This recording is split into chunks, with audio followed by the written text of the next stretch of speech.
This is our Book-O-Ween event that celebrates literacy. We just asked children to, of course, read. We encourage them to read every night, and we told them to pick their favorite book character and dress like that. It's pretty spread out.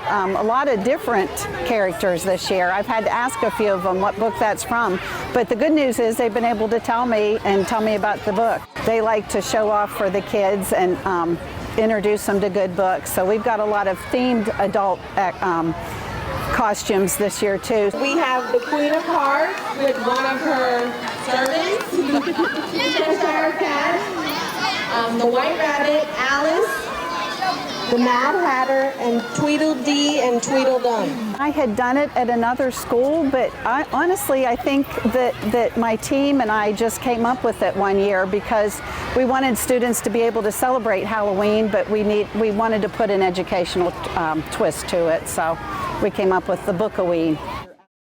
Right after all of our schools selected their teachers and rookie teachers of the year, those individuals went to work writing their portfolios. The portfolios were quite a lot of work and asked some pretty in-depth questions. And I know that our teachers and rookie teachers of the year really worked hard to represent themselves, their colleagues, their schools, and their students in the work that they submitted. It's been an interesting process finding out that my school wanted me to be their representative as Rookie Teacher of the Year was of course very exciting, and I was really grateful for that opportunity.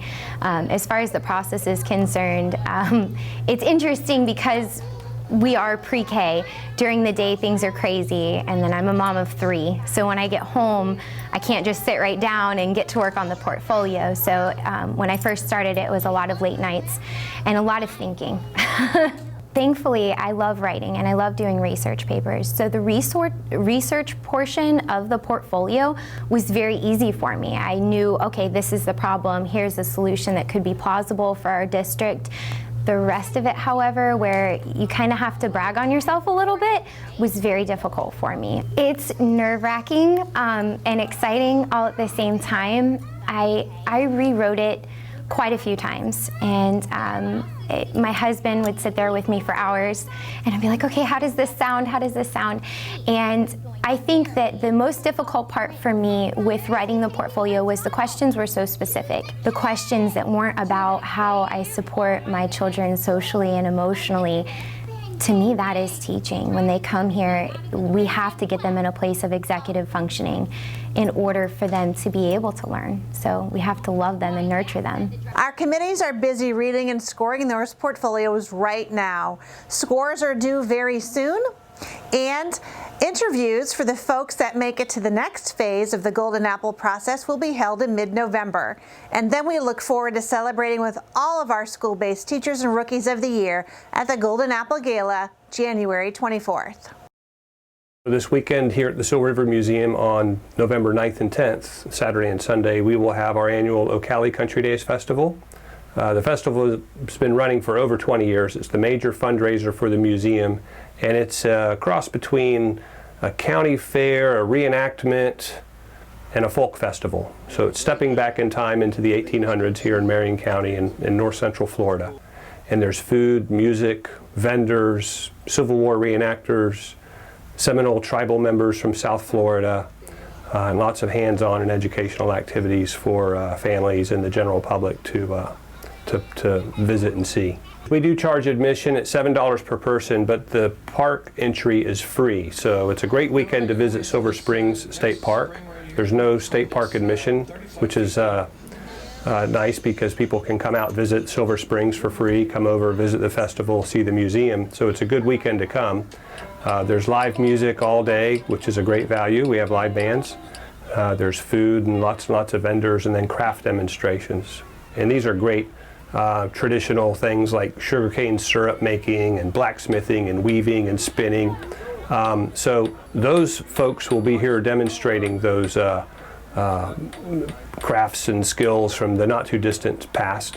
But we do have some new ones every year. This year we have 2 notable new ones. One of them is quite interesting, and that's a fire pumper wagon from the 1800s. This is a hand pump fire wagon from the 1800s. It's been restored by a retired firefighter.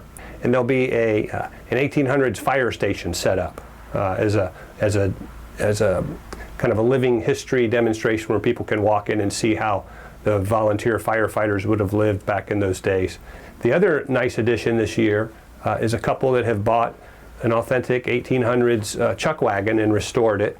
And they will have that set up and be doing cooking demonstrations over an open fire using cast iron and open hearth cooking. And they'll be talking about how chuck wagons played an important role in the old days before food trucks and convenience stores. The kids will have access to all of that during the week. We see about 1,200 kids a day for 3 days, Wednesday, Thursday, Friday. Yeah, so it's actually a 5-day event for us. The public come in for 2 days on Saturday and Sunday.